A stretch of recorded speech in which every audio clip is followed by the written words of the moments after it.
मसीह में मेरे प्यारे भाइयों बहनों, आप सबको जय मसीह की। और मैं आप सबका स्वागत करना चाहता हूं। मैं मसीही सेवक रिचर्डसन बाखला। आप देख रहे हैं होप चैनल हिंदी। और मैं आप सबका स्वागत करना चाहता हूं वचन के इस सुंदर श्रृंखला में, जिसका मुख्य शीर्षक है हमारा न्यायी और प्रेमी परमेश्वर। आइए हम वचन में जाएंगे, उससे पहले हम दुआ करते हैं। महान स्वर्गीय पिता, हम तेरे चरणों में आते हैं, अपने पापी हृदय को तेरे सामने रखते हैं पिता। उसे शुद्ध और साफ कर, पवित्र आत्मा के द्वारा हमारे अगुवाई कर। हमारे संग साथ हो कि तेरी बातों को हम समझे, सुने और उस पर चलने वाले बन सके पिता। हम अपने कमजोरियों से बाहर निकल के तेरे साथ जुड़ सकेंगे। तो हमें ऐसा बना, हमारे पाप गुनाह दोष सारे क्षमा कर दे पिता। छोटी सी दुआ यीशु मसीह के नाम से मांगते, सुन और स्वर्ग राज में ग्रहण कर, आमीन। तो वचन के इस श्रृंखला का अगला अध्याय जब आज हम देखते हैं, तो इसका शीर्षक है परमेश्वर को प्रसन्न करना। अब सवाल आती है, क्या परमेश्वर को प्रसन्न किया जा सकता है? मान लीजिए, आप एक कल्पना कीजिए, एक 5 वर्ष का एक बेटा अपने बाप के पास आता है। वो जैसे तैसे लिपटा हुआ एक तोहफा उसको पितृ दिवस यानी कि फादर्स डे पर उसे तोहफा में देता है। और पिता का जवाब आता है कि बेटा, तुम मुझे कुछ ऐसा नहीं दे सकता, मुझे तेरी उपहार में कोई दिलचस्पी नहीं है, क्योंकि तू कुछ ऐसा नहीं दे सकता जो मुझे चाहिए और या फिर मेरे पास नहीं है, या मैं नहीं ले सकता हूं खुद के लिए। जब हम इस तरह के बर्ताव को एक पिता के तरफ से देखते हैं, तो कहीं ना कहीं हम अत्यंत क्रोधित हो जाते हैं, गुस्से में आ जाते हैं कि ये कैसा पिता है, अपने छोटे से बच्चे को खुश करने के लिए 2 अच्छे शब्द नहीं कह सकते हैं। परंतु मैं आप सबको बताना चाहता हूं, हमारा परमेश्वर हमें इस तरह का प्रतिक्रिया नहीं देते हैं। उनका मन इतना कठोर, ठंडा या भावशून्य नहीं पड़ गया है, और वो हमारे साथ इस तरह की बातें नहीं करता है। वो हालांकि हम उसे किसी चीज से कोई भी तोहफा नहीं दे सकते जो वो अपने लिए नहीं कर सकता है। यहाँ पर अगर हम लोग देखें उस पिता के समान, क्योंकि उस सच्चाई ये है कि उसका बेटा उसे कुछ नहीं दे सकता, क्योंकि जो कुछ भी उसके पास है वो उसके पिता का ही है। लेकिन उसके पिता का जो हमने उसका प्रतिक्रिया देखा, वो शायद सही नहीं था। और हम जानते हैं परमेश्वर ऐसा प्रतिक्रिया हमारे, जब हम उसकी ओर लौटते हैं, अपने उपहार के साथ आते हैं, तो परमेश्वर जरूर प्रसन्न होते हैं। क्योंकि परमेश्वर कहते हैं, तेरा परमेश्वर यहोवा जो तेरे बीच में है वह प्रक्रमी है, वह उद्धार करेगा, वह तेरे कारण आनंद से मग्न होगा। वो कहता है वो तेरे कारण आनंद से मग्न होगा, वह अपने प्रेम से तुझे शांत करेगा, वह जय जयकार करता हुआ तेरे कारण मग्न होगा। सपना की किताब में जब हम पढ़ते हैं 3 अध्याय और 17वां आयत में हम ये बात को पढ़ सकते हैं। परमेश्वर स्वयं कहता है कि मैं तेरे कारण आनंद से मग्न होऊंगा, कहता है। यानी कि हम इस बात को जान सकते हैं कि परमेश्वर को खुश किया जा सकता है, परमेश्वर को प्रसन्न किया जा सकता है, हम उसे खुश कर सकते हैं। लेकिन कैसे? सवाल ये है, परमेश्वर हमें अपनी कल्पनाओं से भी ज्यादा प्रेम करते हैं। परमेश्वर हमसे, अब हमारी कल्पनाओं से भी ज्यादा हमसे प्रेम करते हैं, और हम उसकी दृष्टि में जितना हम कल्पना करते हैं, शायद हम उससे कहीं ज्यादा मूल्यवान है। और इस बात को हम देखते हैं जब हम उड़ाव पुत्र के दृष्टांत को हम पढ़ते हैं। लूका रचित सुसमाचार के 15वें अध्याय के 11वें पद से लेकर 32वें पद तक हम पढ़ते हैं। हम सारे नहीं पढ़ेंगे, परंतु हम सारों ने हमने पढ़ रखी है और हमने सुनी है उड़ाव पुत्र के दृष्टांत को। और आपके लिए, आपके तसल्ली के लिए आप लोग फिर से पढ़ सकते हैं। वहां पर हम लोग देखते हैं उड़ाव पुत्र के दृष्टांत में परमेश्वर की करुणा और प्रेम के बारे में दिखाया गया है। वो प्रेम को प्रकट करता है और सवाल भी करता है कि परमेश्वर की करुणा और प्रेम के बारे में क्या प्रकट करता है, या उन लोगों के लिए क्या चेतावनी है जो दूसरे पुत्र के समान घरों पर बैठे हैं। मैं आप सबको बताना चाहता हूं, यहां तक कि ऐसा कोई भी नहीं है जिससे परमेश्वर प्रेम ना करता हो। यहां तक कि सबसे बड़ा कुकर्मी या बहुत बड़ा गुनहगार हो, उसे भी परमेश्वर प्रेम करता है। और क्योंकि परमेश्वर लोगों को हमारी कल्पना से भी ज्यादा महत्व देता है, इसलिए वह पाप से नाराज है। परमेश्वर अब पाप से नाराजगी रखता है, वो हमसे नहीं, क्योंकि वह हमसे प्रेम करता है और जानता है कि पाप हमारे साथ क्या कर सकता है। वो पाप से इसलिए नाराज रहता है क्योंकि जानता है पाप हमारे साथ क्या कर सकता है। आइए हम उसका एक उदाहरण देखते हैं। पाप हमारे जीवन में आती है तो हम किस तरह के हो जाते हैं। हम उड़ाव पुत्र के जीवन में देख सकते हैं, वो हमारे लिए बहुत बड़ी उदाहरण है। उसमें प्रेम को देख सकते हैं, परमेश्वर के एक पिता के प्रेम को देख सकते हैं, और साथ ही पाप के परिणामों को हम देख सकते हैं। जब पाप के वश में हम आ जाते हैं, पाप में हम चले जाते हैं, तो हम उड़ाव पुत्र की तरह मनमानी करने लगते हैं, अपनी इच्छाओं पर चलने लगते हैं। परमेश्वर से यानी अपने पिता से हम दूर भाग जाते हैं। अपने हिस्से की जो भी संपत्ति हमारे पास होती है, यानी कि हमारा शारीरिक ताकत, हमारा बुद्धि ज्ञान, हम सारे बटोर कर निकल जाते हैं, ये सोचकर कि हम बहुत बुद्धिमान हैं। उड़ाव पुत्र उसी तरीके से अपने पिता के संपत्ति को लेकर के निकला, वो निकल जाता है और वो जाकर के अपने सारे विरासत को खो देता है, बर्बाद कर देता है, लुटा देता है, और उसकी दशा इतनी खराब हो जाती है कि नाद में खाने वाले सुअरों से वो नफरत करने लगता है, ईर्ष्या करने लगता है, और वो फिर जाकर कहीं ना कहीं ये सोच लेता है कि इससे बेहतर तो मेरे पिता के घर में नौकर हैं जिनके पास खाने को बहुत है, मैं जाकर मेरे पिता के घर में नौकर ही बन जाऊंगा।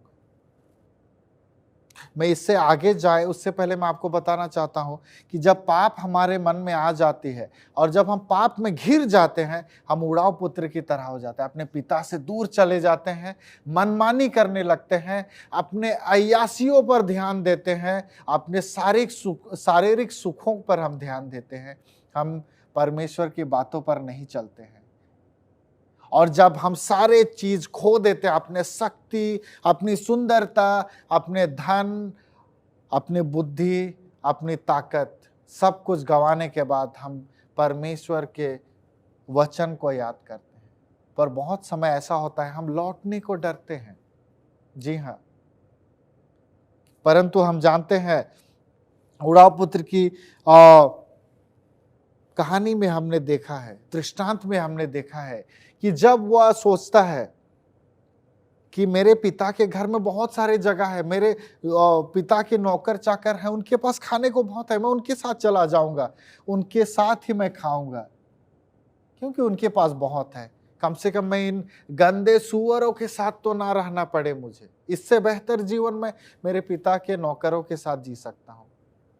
जी हाँ, यहां पर हम देखते हैं परमेश्वर के प्रेम को, वो हमारे लिए कल्पना से परे है। एक पुत्र जो अपने पिता के विरुद्ध चलकर उससे मनमानी करके जीता है, और वो कभी सोच भी नहीं सकता था जिस तरह उसके पिता ने उसे समेट लिया जब वो लौट करके आता है।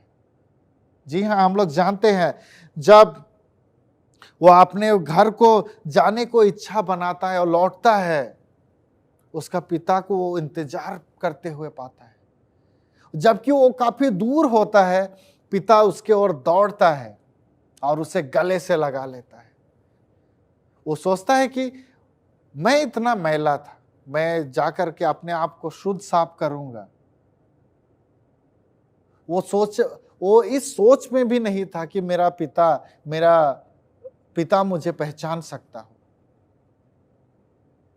पर उसका पिता इतना प्रेम करता था उससे कि जैसे वो लौटा उसे दूर से पहचान लिया और उसे गले से लगाया और उसे ले गया और उसके लिए भोज का तैयार किया गया। हम जाते हैं, हमारा पिता जब हम इस तरह से लौटते हैं, अपने मनमानी में हम चले गए हैं, लेकिन जब हम लौट करके आते हैं, जी हाँ, परमेश्वर हमसे प्रसन्न होता है। वे कहते हैं वह कहता है वह तेरे कारण आनंद से मग्न होगा। वो हमारे कारण आनंद से मग्न होगा जब हम लौट करके उसके पास जाएंगे, मन फिरा करके, हमारे गलतियों से सीख करके हम परमेश्वर की ओर लौटेंगे तो वो जरूर हमसे प्रसन्न होगा, वो हमसे बहुत ज्यादा खुश होगा।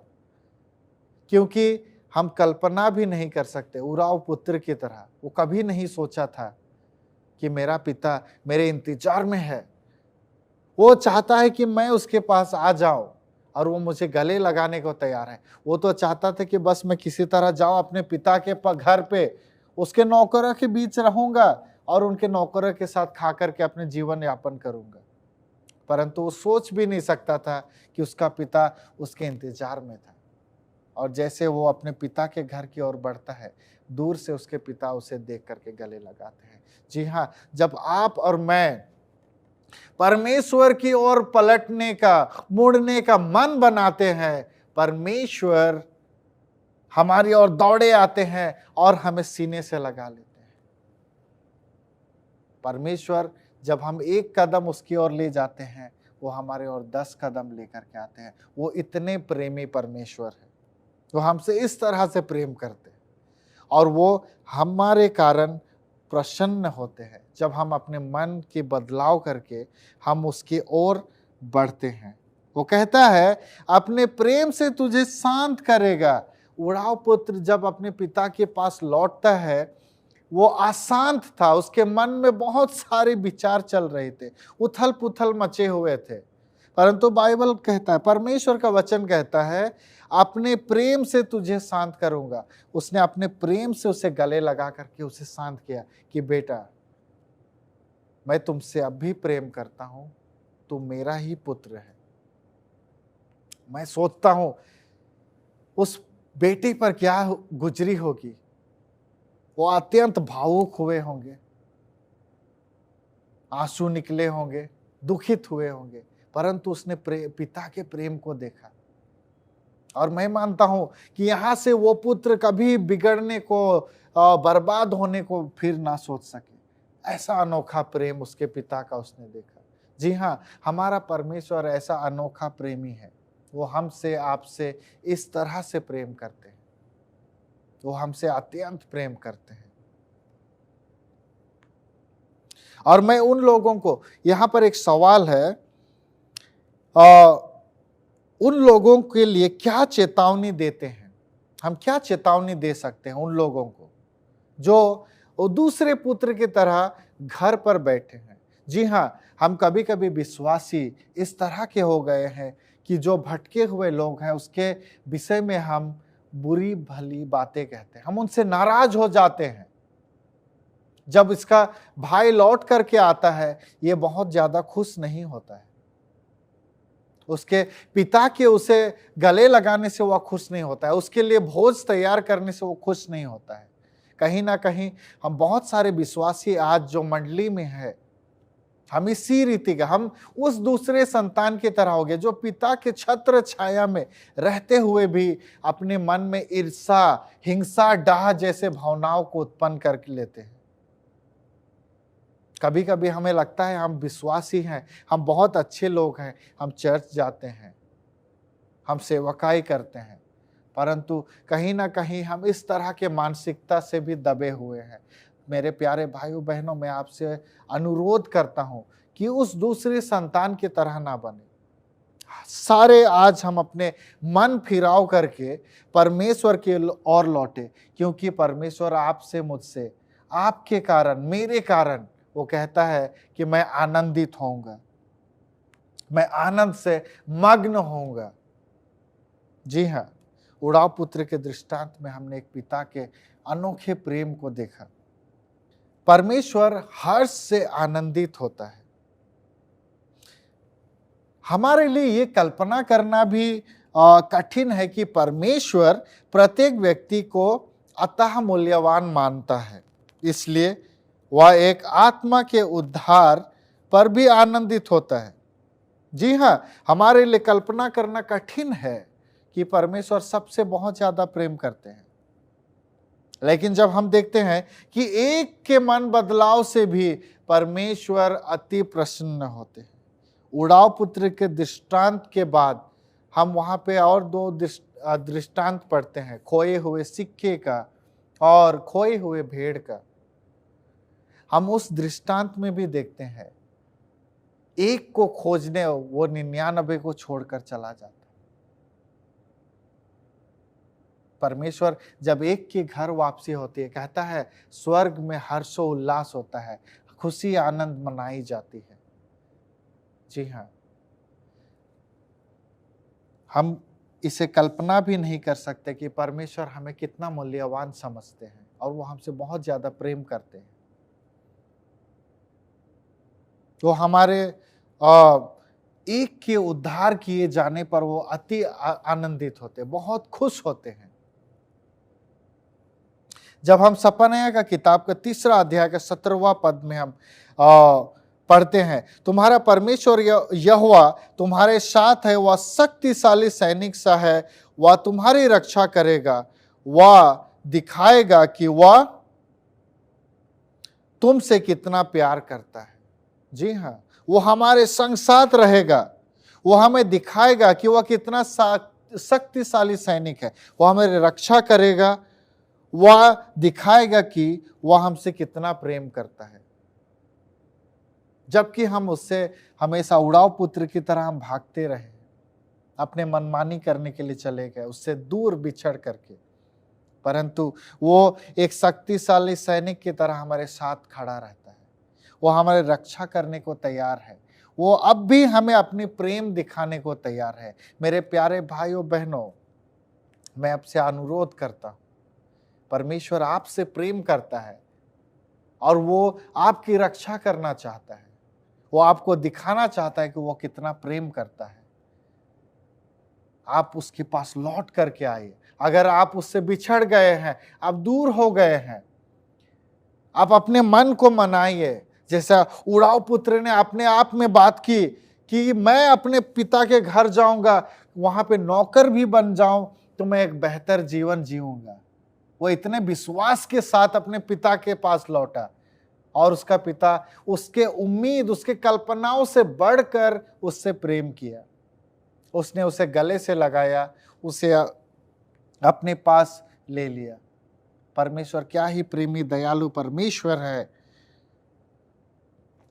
अपने छुड़ाए हुए लोगों पर परमेश्वर के आनंद को हम स्पष्ट रूप से देख सकते हैं। जब लोग बचाए जाते हैं, परमेश्वर के खुशी और आनंद को हम उड़ाव पुत्र के दृष्टांत में देख सकते हैं। उस पिता के खुशी से हम जान सकते हैं कि परमेश्वर कितना आनंदित होते हैं जब एक लौट करके आता है घर। जी हाँ, परमेश्वर को आपके लौटने का इंतजार है। वह आपसे और हम सब से प्रेम करते हैं और वो हमारे इंतजार में बैठे हैं कि मेरे बच्चे मेरे पास लौट करके आए, और वो अपने प्रेम हम पर उंडेलने को तैयार है। जैसे कि हमने शुरुआत में ही पढ़ा था, वो कहता है तेरा परमेश्वर यहोवा जो तेरे बीच में है वह पराक्रमी है, वह उद्धार करेगा, यानी कि वो तुम्हें बचाएगा, वो तुम्हें छुड़ाएगा हर एक तकलीफों से। वह तेरे कारण आनंद से मग्न होगा, वह अपने प्रेम से तुझे शांत करेगा, वह जय जयकार करता हुआ तेरे कारण मग्न होगा। सपनया 3:17। जी हाँ, यहाँ पर हम पढ़े, परमेश्वर कहता है वो अत्यंत पराक्रमी परमेश्वर है, वह उद्धार करेगा। वो हमारे जितने भी हम तकलीफों में हैं, हम जितने गलतियों में फंसे हुए हैं, वहां से परमेश्वर हमें उद्धार करेगा। वह हमारे कारण आनंदित होगा जब हम अपने मन फिराव करके उसके तरफ बढ़ेंगे। अपने प्रेम से तुझे शांत करेगा। वो कहता है वो हमें गले लगा करके वो हमें शांत करने को तैयार है। वह जय जयकार करता हुआ तेरे कारण मग्न होगा। वह स्वर्ग में जय जयकार करता हुआ, अपने घर में जय जयकार करता हुआ हमारे लिए मग्न होगा। तो क्या मेरे प्यारे भाइयों और बहनों, आप तैयार हैं अपने मन फिराव के लिए? क्या आपने मन में ठान लिया कि मैं यहां से बदलाव करके अपने पिता के घर लौटूंगा और वो मुझे क्षमा कर देगा? क्या आप विश्वास करते हैं? आइए हम सारे लौट करके परमेश्वर के पास चले कि उसके घर में खुशी और आनंदित हो। आइए हम सारे मिल करके दुआ करते हैं। महान परमेश्वर, धन्यवाद तेरे इस प्रेम के लिए जो तूने हम पर उंडेला है पिता। हम पापी हैं, परंतु तू हमसे प्रेम करता है पिता। हम लाचार लोग हैं, भूले भटके लोग हैं पिता, तू हमसे प्रेम करता है। तू हमें समेटने को हमेशा तैयार रहता है पिता। हम तेरे पास लौटना चाहते हैं। हमारे गुनाह को क्षमा कर। छोटी सी दुआ यीशु मसीह के नाम से मांगते हैं, सुन और स्वर्ग राज में ग्रहण कर। आमीन। फिर से आप सबों को जय मसीह की। आप देख रहे हैं होप चैनल हिंदी। मैं आप सबसे अनुरोध करता हूं कि इस चैनल से जुड़िए, इसे सब्सक्राइब कीजिए, अपने परिजनों के भी बांटिए और यहाँ पे आकर के आप मसीही आशीषों का आनंद लीजिए, उसके वचन का अध्ययन कीजिए। बहुत सारे हमारे अगुवे, हमारे शिक्षक जो हैं वो परमेश्वर के वचन को आपके बीच में ला करके रखेंगे। तो आप सारे यहाँ पर जुड़िए और किसी प्रकार का यदि प्रश्न है आपके पास तो आप लोग यहाँ पर हमें दे सकते हैं। दिए गए स्क्रीन के नंबर पर भी आप अपने प्रश्न भेज सकते हैं हमें, और जिसके द्वारा हम आपसे बातें करके आपके सवालों का जवाब दे सकते हैं। परमेश्वर आपको बहुत आयत से आशीषित करे, आपको खैरियत रखे और आपके मन फिराव में आपकी मदद करे, और हम आगे के वचन इसी रीति से सीखेंगे। परमेश्वर आपको आशीषित करे। तसल्ली से सुनने के लिए बहुत बहुत धन्यवाद। मैं फिर से आप लोगों से दरख्वास्त करता हूँ कि इस श्रृंखला के आगे के वचन से जुड़े रहिए, इस चैनल से जुड़िए, होप चैनल हिंदी, और इसे सब्सक्राइब कीजिए और इसके अन्य जो सेवाएं हैं उसका भी लाभ उठाइए। परमेश्वर आप सबको बेहतर से आशीष दे। जय मसीह की।